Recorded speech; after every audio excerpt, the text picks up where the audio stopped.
J'ai rendez-vous avec Luc. Alors, il m'a dit qu'il devait être au bout du chemin, mais je ne le trouve pas. Alors, on va essayer de le trouver ensemble.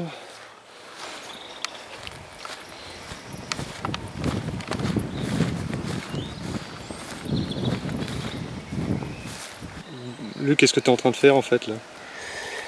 Et ben là, je suis en train d'observer des lichens. Et je fais ça depuis quelque temps.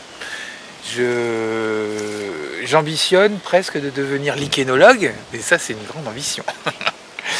En fait, non, c'est un monde assez fantastique qu'on a à portée de la main, avec plein de formes différentes, plein de couleurs différentes. Et voilà, comme j'aime bien observer la nature, ces objets-là m'intéressent beaucoup, quoi. Et donc je mets petit à petit les pieds dans le monde des fameux lichénologues. Voilà ce que je suis en train de faire. Et là, sur le petit bout de branche qui est ici, eh bien, en fait, il y a déjà, je sais pas, sans doute 5 ou 6 ou 7 ou 8 sortes de lichens différents. Là, on a en fait les trois formes en fait, sont unies sur ce petit tronçon-là. Donc là, on a les lichens foliacés ici, qui se forment comme des feuilles fixées sur le support. Ici, on a ce qui va évoquer un petit buisson très ramifié, c'est les lichens fruticuleux. Et puis derrière, là, et un peu partout sur la branche derrière, les lichens crustacés. Alors le support n'est pas toujours une branche, ça peut être un caillou, ça peut être n'importe quel autre élément d'ailleurs, même des éléments très artificiels. Qu'est-ce qu'il faut avoir dans sa besace d'explorateur? Il faut avoir une loupe, comme celle-ci. Ça, c'est indispensable parce qu'on regarde vraiment des choses minuscules. Et puis, pour certains lichens, on va avoir besoin de réactifs chimiques aussi. Car selon comment ils réagissent à l'application de ces produits, les couleurs produites, ça va nous orienter vers telle ou telle espèce. À l'œil du lichénologue. Où est-ce que tu nous emmènes maintenant, Luc? On va aller un peu plus loin là-bas où on va aller observer quelques lichens sur des troncs. Et ensuite, on ira même en voir sur des cailloux. Pour voir un peu des formes similaires, mais des espèces différentes. D'accord, on te D'accord ? suit alors. Voilà.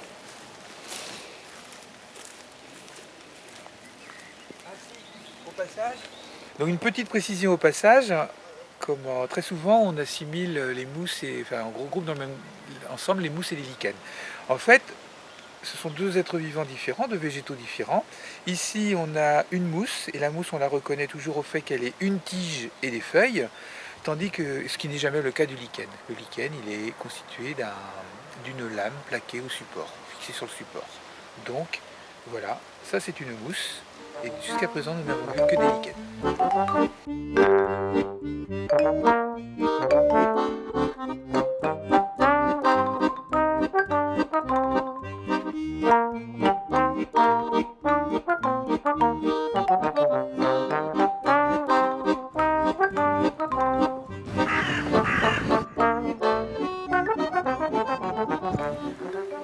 Qu'est-ce que c'est ces petites soucoupes là?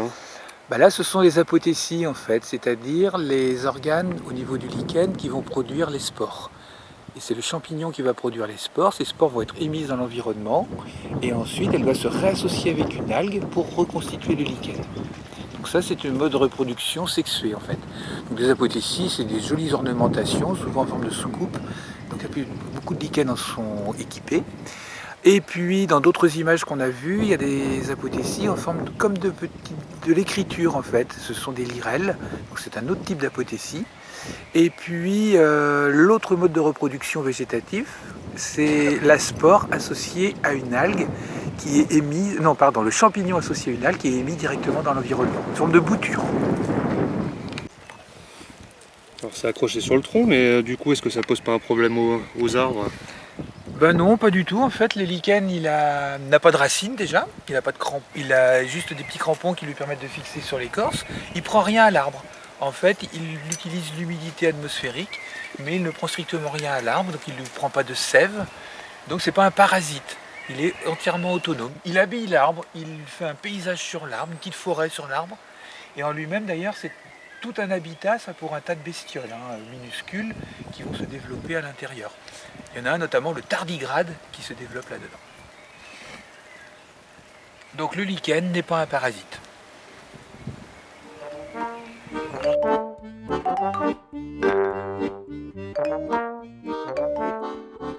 ne les trouve pas que sur les arbres. Non, non, on ne les trouve pas que sur les arbres. Les lichens ont conquis quasiment tous les milieux.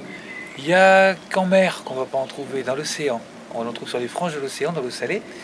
Alors ici, par exemple, on voit sur ce muret de pierre sèche qu'en fait, on va retrouver la plupart des formes qu'on a vues sur les arbres.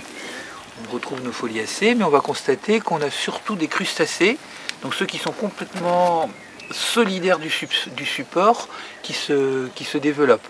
Alors il y a plusieurs espèces qui vont coloniser ce genre d'espace. Alors certaines sont visibles, comme celles qui forment les taches grises assez conséquentes ou les taches blanches comme ici. Puis d'autres sont beaucoup plus discrètes, comme l'espèce de saupoudrage jaune qui est ici, qui est une autre espèce de lichen. Et on a même à cet endroit-là, juste ici, encore une autre forme, un peu poudreuse en vert, encore un autre type de lichen. Donc là, moi je ne peux pas faire l'inventaire de tout ce qu'il y a ici, mais donc les lichens, qui n'ont pas besoin de prendre des choses dans le substrat, eh bien, peuvent vivre sur ces supports très très durs qui ne leur donnent rien. On va les retrouver sur du béton aussi, on va les retrouver sur des murs de maison, sans problème. Sur des voitures, sur de la tôle.